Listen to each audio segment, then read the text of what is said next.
Assalamualaikum warahmatullahi wabarakatuh. Di sini saya sedikit menceritakan tentang bapak kedokteran, yaitu yang biasa disebut dengan Ibnu Sina. Ibnu Sina yang memiliki nama panjang Abu Ali Husain bin Abdullah bin Sina, yang lahir pada 980 di Afyahnan di dekat Bukhara, yang sekarang disebut dengan Uzbekistan, yang meninggal pada Juni 1037 di Hamadah di Persia, Iran sana. Dari latar belakang Ibnu Sina memiliki keluarga yang berpendidikan tinggi. Sastra dan Al-Quran dia pelajari dari bapaknya, dari ayahnya.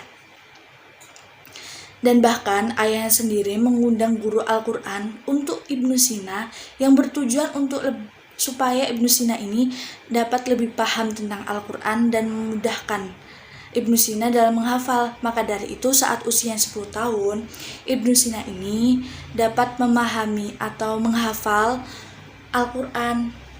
Dan tidak hanya dalam bidang sastra dan Al-Quran saja, Ibnu Sina ini mempelajari keilmuan lainnya seperti matematika, geometrik, sains, dan lain-lain. Dan saat kecil, Ibnu Sina ini sudah memahami tentang fikih, usuluddin, tasawuf. Dan sebab itulah Ibnu Sina ini lebih pintar daripada teman-temannya. Saat usia 18 tahun ya, Ibnu Sina ini pernah mengobati seorang raja di saat raja tersebut memiliki penyakit yang parah dan dokter-dokter tidak dapat mengobatinya. Tidak ada satupun dokter yang dapat mengobatinya. Dan pengobatan Ibnu Sina terkenal di pelosok negara. Di saat itulah sang raja meminta Ibnu Sina datang untuk mengobati dirinya. Dan Ibnu Sina dapat mengobatinya. Raja memiliki perpustakaan yang sangat besar dan memiliki buku yang sangat lengkap.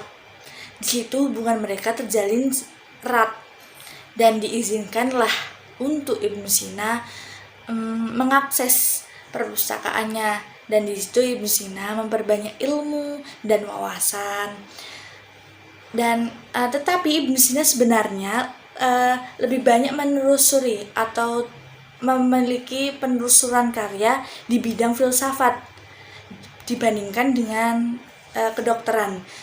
Contohnya itu di karyanya di kedokteran ada 40 karya, sedangkan di filsafat dia memiliki 140 karya yang dibuat oleh Ibnu Sina sendiri dari pemikiran atau kecerdasan di semasa hidupnya. Salah satu di bidang filsafat, Ibnu Sina mendapatkan gelar Asy-Syaikh Ar-Rais atau yang memiliki arti guru para raja, karena di bidang filsafat Ibnu Sina memiliki cara pemikiran tentang keagamaan yang sangat dalam. Pemahaman Ibnu Sina dalam keagamaannya itu sangat berpengaruh terhadap cara pandang filsafat. Salah satu pemikiran dari Ibnu Sina itu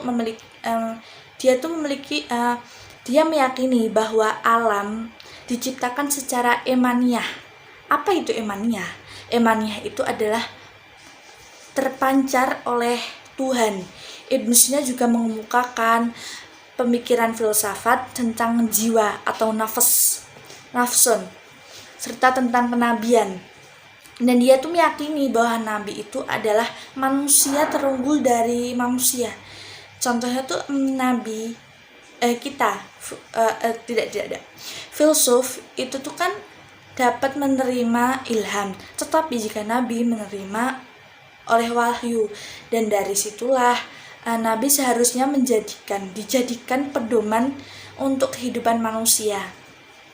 Dan salah satu alasan mengapa Ibnu Sina ini dijuluki sebagai bapak kedokteran dari karyanya yang agung yang berjudul dengan Al-Qanun At-Tibb, yang memiliki banyak pokok pembahasan. Yang pertama itu tentang organ tubuh, dan yang pembahasan kedua itu tentang obat-obat dan lain sebagainya. Mungkin itu sedikit cerita mengenai Ibnu Sina. Sekian dari saya. Jika ada kesalahan mohon maaf. Assalamualaikum warahmatullahi wabarakatuh.